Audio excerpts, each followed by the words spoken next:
રાધનપુર તાલુકા કોંગ્રેસ સમિતિના પ્રમુખ, રાધનપુર તાલુકા કોંગ્રેસ સમિતિના કાર્યકારી પ્રમુખ, સાંતલપુર તાલુકા કોંગ્રેસ સમિતિના કાર્યકારી ભારતીય જનતા પાર્ટી હોય કે પછી કોંગ્રેસ હોય, તેમના જે હોદ્દેદારો છે તેની વરણીઓ કરવામાં આવી રહી છે, ત્યારે કોંગ્રેસમાં વરણી કરતાની સાથે જ આ કાર્યકર્તાઓ નારાજ થયા છે અને 100 જેટલા કાર્યકર્તાઓ હોદ્દેદારોએ રાજીનામું આપ્યું છે. કોંગ્રેસમાં આ મોટો ઝટકો જોવા મળી રહ્યો છે.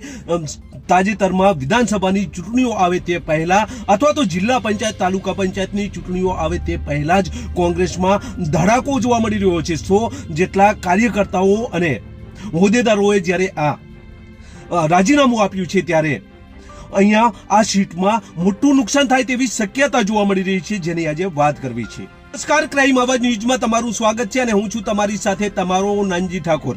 આમ તો તાલુકા પંચાયત અને જિલ્લા પંચાયતની ચૂંટણીઓ નજીક આવી રહી છે, ત્યારે ભારતીય જનતા પાર્ટી હોય કે પછી કોંગ્રેસ હોય, ચૂંટણીઓ નજીક આવતાની સાથે જ અને સમયગાળો પણ પૂર્ણ થયો હોવાથી તેમના જે હોદ્દેદારો છે તેની વરણીઓ કરવામાં આવી રહી છે. નવા હોદ્દેદારોની વરણીઓ કરવામાં આવી રહી છે, જેથી આ ભારતીય જનતા પાર્ટી હોય કે પછી કોંગ્રેસ હોય, આ બંને પક્ષો પોતપોતાની રીતે મજબૂત બને તે માટે આ વરણીઓ કરવામાં આવી રહી છે.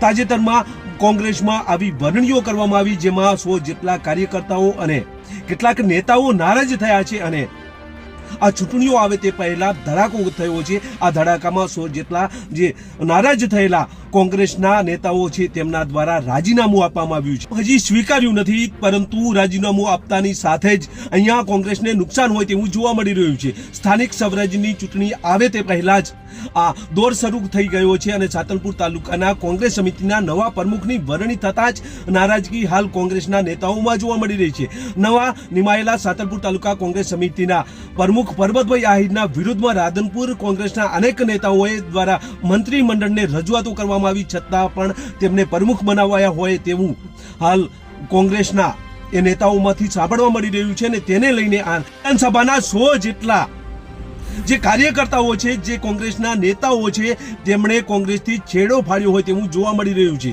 આ રાજીનામું અત્યારે જિલ્લા પ્રમુખને આપ્યું છે, પરંતુ હજી સ્વીકારવામાં આવ્યું નથી એવા સમાચાર પણ જોવા મળી રહ્યા છે. રાધનપુર તાલુકા કોંગ્રેસ સમિતિના કાર્યકારી જે પ્રમુખ છે તેમના દ્વારા પણ રાજીનામું આપવામાં આવ્યું છે. રાધનપુર તાલુકા કોંગ્રેસ સમિતિના પ્રમુખ છે તેમના દ્વારા પણ આપવામાં આવ્યું છે. સાંતલપુર તાલુકા કોંગ્રેસ સમિતિના કાર્યકારી પ્રમુખ છે તેમના દ્વારા પણ આપવામાં આવ્યું છે અને સાંતલપુર તાલુકા કોંગ્રેસ સમિતિના પ્રમુખ તેમના દ્વારા પણ રાજીનામું આપવામાં આવ્યું છે. રાધનપુર શહેર કોંગ્રેસ સમિતિના પ્રમુખ, રાધનપુર નગરપાલિકા વિરોધ પક્ષના નેતા તેમના દ્વારા પણ રાજીનામું આપવામાં આવ્યું છે અને રાધનપુર વિધાનસભા યુવક કોંગ્રેસના પ્રમુખ દ્વારા પણ આ રાજીનામું આપવામાં આવ્યું હોય તેવા સમાચાર જોવા મળી રહ્યા છે. ત્યારે રાધનપુર યુવક કોંગ્રેસના પ્રમુખ દ્વારા પણ આ રાજીનામું આપવામાં આવ્યું છે. ત્યારે અગ્રણીને સાંભળીએ, ત્યારબાદ વધુ ચર્ચા કરીએ. એમને આગળ વધારો, એમને પ્રમુખ પદ કે એવા બધા હોદ્દાઓ. અગાઉ પણ આ લોકોએ કોઈ રજૂઆત કરી હતી આ નારાજગીને લઈને? ખૂબ વાર રજૂઆતો થઈ છે, ખૂબ વાર લેખિતમાં મૌખિક રીતે બી અમદાવાદ જઈને રજૂઆત થઈ છે એવું કેવું છે અને અમે લોકો હજી પ્રયત્ન કરીએ છીએ કે મોવડી મંડળ સાથે સંપર્ક કરી અને આ વસ્તુનું કંઈક સોલ્યુશન કરે. કેવા કેવા પદવાળા લોકોએ રાજીનામા આપ્યા છે, અંદાજિત કેટલા હશે? ખૂબ કાર્યકર્તાઓ અને આગેવાનો રાજીનામા આપે છે. જવાબદાર આગેવાનોની વાત કરું તો રાધનપુર તાલુકા કોંગ્રેસ સમિતિના પ્રમુખ, રાધનપુર તાલુકા કોંગ્રેસ સમિતિના કાર્યકારી પ્રમુખ, સાંતલપુર તાલુકા કોંગ્રેસ સમિતિના કાર્યકારી પ્રમુખ, સાંતલપુર તાલુકા કોંગ્રેસ સમિતિના હાલ જે પ્રમુખ છે એ, રાધનપુર વિધાનસભા યુવક કોંગ્રેસના પ્રમુખ, રાધનપુર તાલુકા યુવક કોંગ્રેસના પ્રમુખ, રાધનપુર નગરપાલિકાના વિરોધ પક્ષના નેતા સહિતના આગેવાનો, જવાબદાર આગેવાનો રાજીનામા આપવાની વાત કરે છે અને એમની સાથે એમના ટેકેદારો એટલે 400-500 લોકો અગર રાજીનામા આપશે તો આ વિસ્તારમાં કોંગ્રેસ ભાંગી જશે. આ વિસ્તારમાં ફરી કોંગ્રેસને ઊભી કરવી બહુ અઘરી પડશે અને વિસ્તારના લોકોની આગેવાનોની જે માંગણી છે, સંગઠન સૃજન અભિયાનમાં સેન્સ લઈ, વિસ્તારના લોકોનો, ગ્રાઉન્ડના લોકોનો સેન્સ લઈ અને જે નિમણૂકો આપવી જોઈએ એ રીતે નિમણૂકો ક્યાંક ને ક્યાંક નથી અપાણી, એટલે આ લોકોમાં ખૂબ રોષ છે.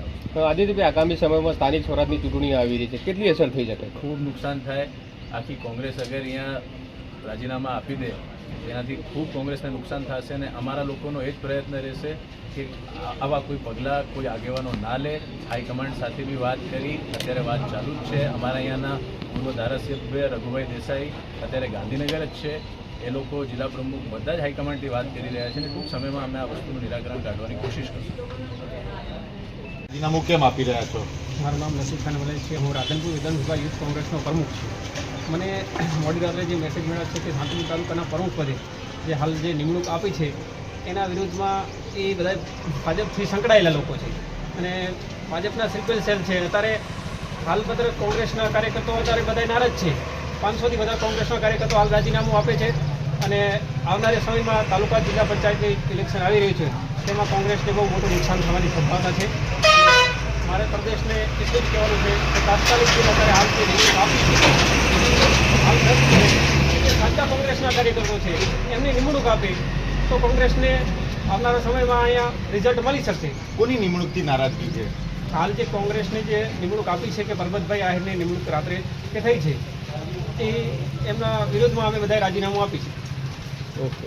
શાંતિપુર તાલુકાની કોંગ્રેસની જે નિમણૂક કરવામાં આવી છે તે માણસ ભાજપ સાથે સંકળાયેલો છે અને જે ભાજપના સ્લીપર સેલ તરીકે કામ કરે છે તેની શાંતિપુર તાલુકા તરીકે પ્રમુખ તરીકે વરણી કરવામાં આવી છે તે અને જે સાચા કાર્યકર છે તેની કોંગ્રેસમાં કોઈ કદર નથી એમ જેથી કાર્યકારી પ્રમુખ તરીકે હું મારા સમર્પણ સાથે રાજીનામું આપું છું.